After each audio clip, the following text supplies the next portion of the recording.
there, Alaskans, wherever you are. Welcome to the Must Read Alaska Show. Coming to you from somewhere in Alaska. This is the place where we talk about, you guessed it, Alaska. Where we keep the mainstream media on their toes and where we are standing up for what's right in a world run by leftists. You can find out more by heading over to mustreadalaska.com and also checking out the Must Read Alaska YouTube channel for some really great content.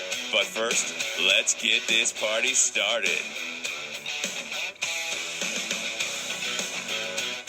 Welcome, everybody, to the Must Read Alaska Show. I'm your host, John Quick, coming to you live from somewhere in Alaska. I hope everybody's having a phenomenal day.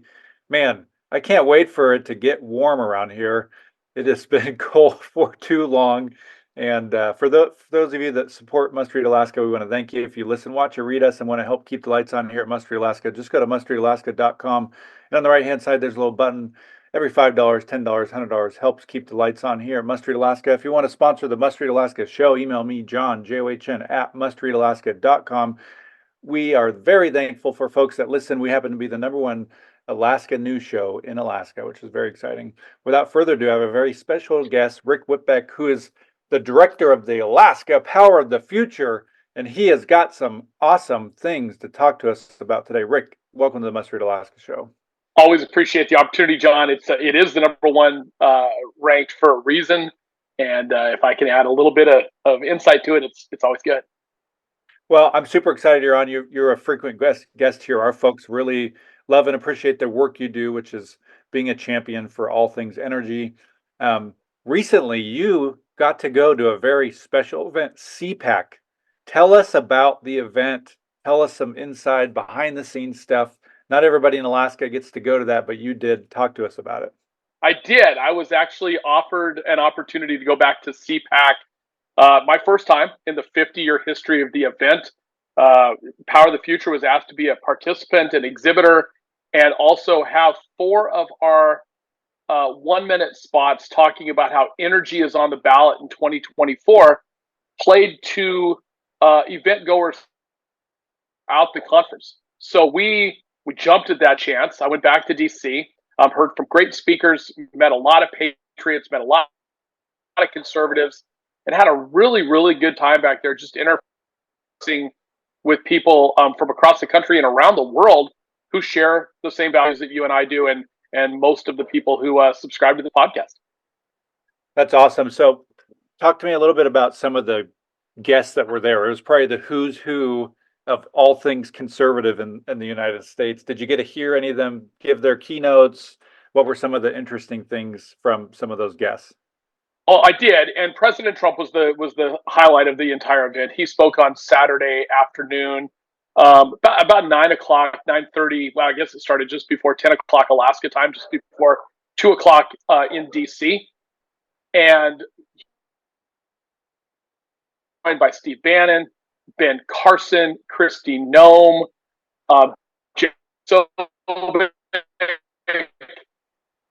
there was Vivek Ramaswamy,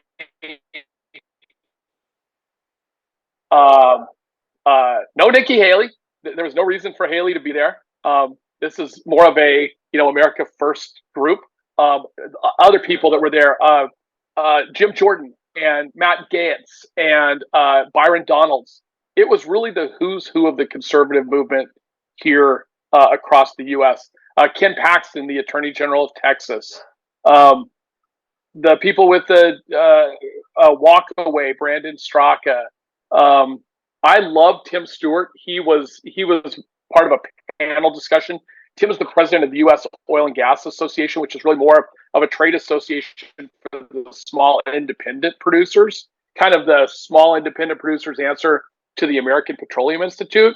Both are fantastic organizations. We work with both of them very, very well at Power of the Future. But I'll tell you what, Tim had a panel with RJ Burr, who is the founder of Panex, which is an investment firm that works with independent producers to raise capital and for capital return, private investing. And then Andrew Wheeler, the former EPA administrator. I'll tell you what, that panel was lit. It was called "Putting Our Heads in the Gas Stove," and we talked about the Biden administration's executive and administrative overreach. And John, that panel was phenomenal. But so many speakers talking about so many things, whether it was immigration, whether it was abortion, whether it was human trafficking, all those things that conservatives care about, right? But underneath all of that, on almost every speaker, was energy. Almost everybody there talked about how energy underpins everything, is responsible for a lot of the extra costs in our family and our households. All the things that Power of the Future has been saying for 3 years. Biden administration is wreaking havoc on Americans, and they're doing it really, with energy in the forefront. So my last question on CPAC is this: I think you guys had a booth there, so you probably got to talk. You got to talk to just the folks that were there as attendees. What were some of the things you heard from them? Are they concerned?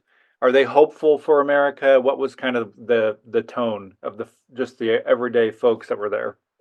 Well, so CPAC's motto this year, or kind of vision statement, was "Where globalism goes to die." That was the theme of the convention, and people understand that energy is a global situation. That Alaska's, kind of the tip of the spear for so many opportunities, energy-wise. I heard from lots of people. I mean, we probably talked with, I don't know, half the attendees, so maybe well over 1,500 people over the course of the 3 days. I had a lot of conversations with some really, really cool people from all over, including Alaska, Australia, Hungary, New Zealand, the UK, Sub-Saharan Africa, South Africa. I mean, there were people at CPAC from all of those places. Here's what I heard outside of the energy discussion, right? And you come to Power of the Future, you say, "Hey, what's Power of the Future all about?" We talk about it like, "Oh man, my gas bill went up 35%," or they're attacking my state's coal reserves, or they want to put wind turbines up in the middle of of the sound, and they're saying it's not going to affect rates. Isn't that kind of bogus? And I'm like, absolutely bogus. There's never going to be a renewable project that's cheaper than good old fashioned coal or natural gas. There just isn't. At least not in my lifetime. But here's what else I heard about Alaska. How could you have reelected Lisa Murkowski? How could Sarah Palin not have beaten Mary Peltola or Nick Begich, right? And what is this stupidity around ranked choice voting, and how do I help get rid of it? The good news was I was able to tell them on the ranked choice that we had a ballot measure coming up, and that I expected that to be certified within the next week. And obviously it was earlier this week. So that's good news. But, John, those were the questions I got. Certainly Power of the Future related, but once they found out I was from Alaska, oh my goodness, the questions about ranked choice voting were they were not few and far between. It was probably 75% of the conversation. Yeah. So you've had a kind of a front seat to Biden's attack on Alaska. He's got executive order after executive order, singling out Alaska in a lot of ways. Senator Sullivan talks about it a lot, especially on the Senate floor, which I love that he does. Talk to folks about this administration and how detrimental they've been to Alaska. Well, the U.S. Oil and Gas Association, Tim Stewart and crew have tracked just under 200 administrative and executive orders across the country in all 50 states, right, since Biden took office. Think about this. Out of just under the 200 number, we have 57 of them here attacking Alaska. I mean, over a quarter of all of the job-killing, government overreach orders have come at the expense of this state. And so we've seen it. And then we've seen when we get a win, and Willow was a win. No doubt in my mind, Willow was a win. But Willow came at a cost. Instead of 5 drill sites, they limited it to 3. And the quid pro quo for that, for the environmentalists, was that 15.8 million acres of onshore and offshore lands that should be in the NPRA and the Chukchi Sea open for drilling and open for exploration someday aren't going to be. So it was, hey, you can have 3 instead of 5, but we're going to take almost 16 million acres off limits, and we're going to call that a win. Well, and all of us have called it a win, right? It was a win, but when your wins are like that, when your friends give you those kind of wins, you certainly don't need enemies. And the Biden administration has just gone on the attack. I mean, the roadless rule in the Tongass, the King Cove Road, which isn't really a development project as much as it is a life-saving project, delaying the Ambler Road, weighing in on the Palmer project in Southeast Alaska. I mean, if you go through Senator Sullivan's list of 57 attacks on Alaska, that's almost one every, it's over one every 3 weeks of this administration. So every 3 weeks, there's another bomb dropped on the state from this administration when it comes to resource opportunities. I can't wait for November, and I can't wait for January, as long as things turn out the way that they should. When the American people rise up and say, no more government mandates. I like my gas stove. I like my, my combustion engine. I like my lawnmower that actually works for more than 10 minutes at a time. I like all this. And quite honestly, John, if we don't see that and the American people choose Biden again, the state of Alaska may be harmed forever. Yeah. Yeah, it seems like they want to just turn Alaska into a tourist postcard and have us stay in our corner and shut up. Well, I heard a great analogy a couple of days ago, right? They want it to be a snow globe. Shake us up every once in a while, let the snow kind of flutter up, see how the people interact in the globe, then set us on the shelf and say, all right, now you guys, we know better than you how to take care of Alaska. Oh, we're going to shake you up a little bit. Oh, it's so pretty, but it doesn't really amount to anything. Yeah. So one of the things that recently happened in Alaska, Anchorage specifically, we saw a cold spell where Mayor Bronson asked folks to kind of, be mindful of the energy they were using. I had Sure. a conversation with somebody, and their argument was, well, if we had more wind turbines or those kinds of things, solar, whatever, here in Alaska, we wouldn't have that problem. Talk to me about that as the energy expert in Alaska. If we had 5 more wind turbines in Anchorage, would that solve the energy problem? I'm laughing because it's laughable. If it wasn't so damaging to the narrative, and if idiot groups and idiot ideologues, whether it's the Alaska Center or REAP or the wind and solar associations, if they actually sat and thought about the science behind their stupidity, they would stop. So let me give you the numbers, right? When we had the cold snap in Anchorage here a couple weeks ago, from the 27th of January to the 26th of January to the 1st of February, that really cold spell, wind did about 0.5% of the overall output. 0.5% of the overall energy output. Hydro, about 7%. And that's the Equipment project. Natural gas, the other 92. Yeah. 91.5. Congratulations if you are banking on wind and solar and hydro, for that matter, to save you from cold.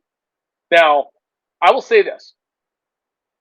The green groups and the eco left and the climate cult lobbies do a great job of throwing out things like, oh, we're going to be cheaper someday, but we just need opportunities. Well, they have $400 billion, maybe up to $1.1 trillion, $1.2 trillion in the Inflation Creation Act, also known as the Inflation Reduction Act, to go out and spread that misinformation. So far, a whole bunch of money's been doled out from the federal government with no realistic benefits to America. It's not going to be a solution anytime soon. Again, less than 0.5%. So 1 out of every 200 homes in Anchorage could have been powered by Fire Island wind during that week. Would you like to be the one in your 200-person neighborhood? Absolutely. Would you be jealous of the one if you were one of the other 199? No, you'd be cold. You'd be dark. You'd have busted pipes. Your dogs would be howling for heat. You'd be bundled up under as many blankets as you could get. Thank God that we had traditional energy sources like natural gas. I mean, we needed it because wind and solar. I talked to somebody who listened to Tony Izzo, the MEA CEO. He said that solar doesn't work out in the valley when it gets to 13 below. Solar does zero output at their big solar farm out in Willow when it gets to 13 below. It was under 25 below for a high for 9 straight days during that time. Got to like 40, 45 out in Willow below. Yeah. So they got for a period of 9, 10, 11, 12 days, Big See old this? goose Zero, egg. zero, 0% from a solar farm. And yet there are idiots, and I call them idiots because I mean, like, the science doesn't support their position, the economics don't support their position, the market doesn't like their position. There's no battery storage at a utility grade, so even if wind and solar was somehow a panacea for everything, John, you couldn't store it. You couldn't have it available when you absolutely need it. Hydro, someday micro nuke, those have opportunities to be always on, dispatchable, storable. Wind and solar, again, my guess is that my 9-year-old will be having these conversations when he's in his mid-50s, saying, my dad used to say that this might come around. It still might. I don't think it's going to be there when he's in his 50s.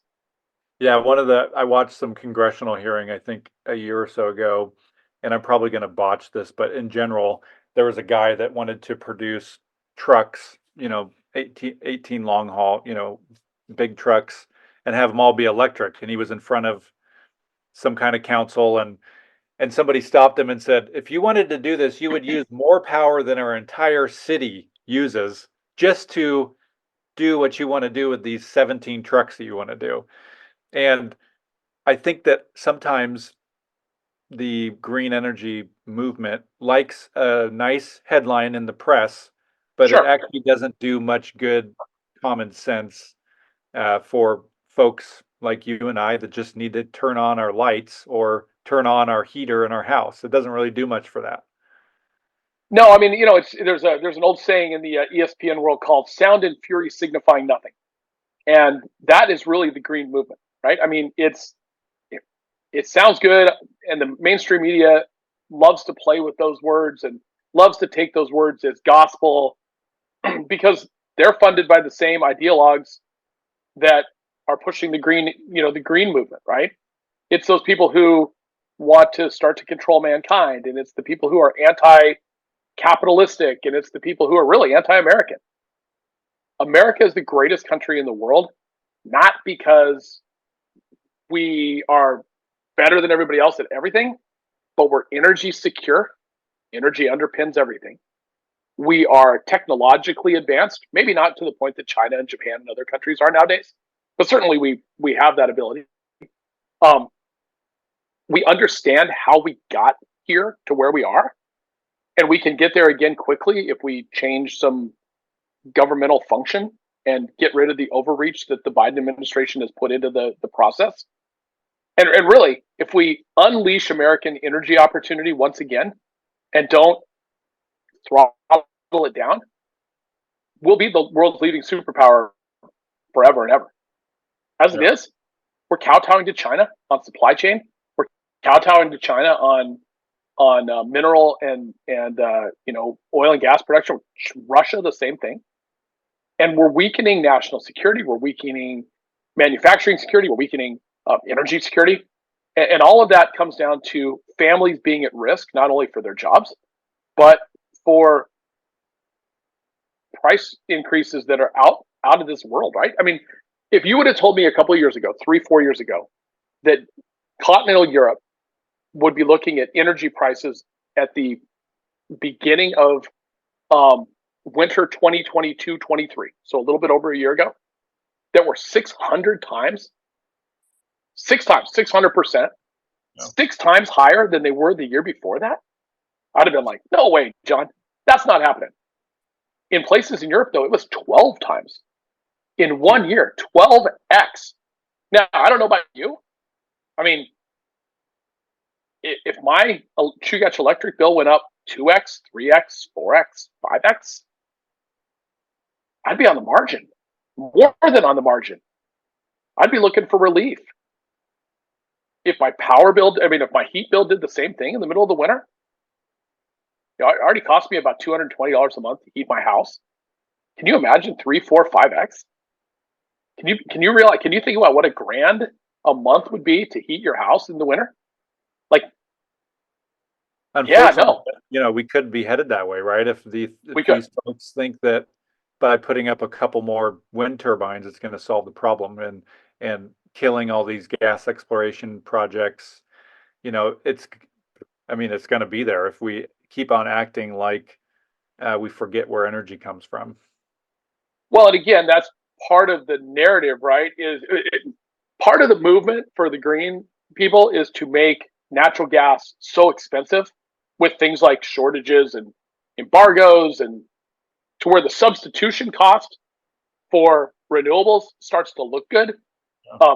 As long as I have a breath, I will continue to fight back against that ideology because it's anti-market, it's anti-logic, it's anti-science, and it's anti-human. I don't need to be part of this, gigantic experiment around a false narrative that the world is going to end because we continue to be fossil fuel dependent. I live a high carbon lifestyle by choice. Everything that I touch throughout the day, whether it's my phone, whether it's the computer, whether it's the chair I'm sitting in, is probably made of petroleum. Yeah, I mean, everything I'm wearing right now, everything I'm wearing right now has some sort of petroleum part. Mined material on the zipper. I mean, my glasses, your glasses, everything we're doing right now is there because of the abundance of traditional energy sources in first world countries. Period. 1.7 million items a month you touch. Now, every time you pick up your cell phone, that's one, that's two, that's three, right? But the average American will pick up and touch 1.7 million items a month. Wow. That are manufactured from petroleum and mined materials. Life as we know it would change. It would be dramatically different. Well, Rick, one last question to you here. Half an hour has gone by in a flash. What do you think the biggest or one or two of the biggest opportunities in Alaska is for energy? There's a number of them out there. A number of them have been working on for years and years and years and years. What do you think of either the biggest one or a couple of the biggest opportunities are that exist out there for Alaska? Well, I think if the green movement is serious about going green, right? And I use that in quotes, and I, kind of poo-poo the whole reason and rationale behind it. But if the green movement was really serious about going green, they should be all over the support for the Ambler Mining District, because there's copper up there, there's critical minerals up there, there's strategic, components to this whole green revolution that they talk about. So the Ambler project in the Ambler District is tremendously important, not only to Alaska and Alaska's jobs, Alaska's, mineral exploration, but also to just providing domestic supply chains. Also up in that area is Graphite One, which would really allow for a domestic source of graphite meeting the entire nation's needs out of that one mine.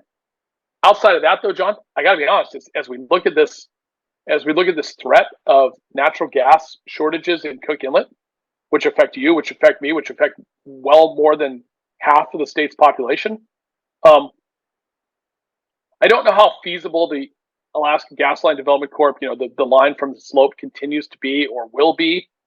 It's the, kind of the 30-year, 40-year project that someday will make sense. I think someday might be now, though.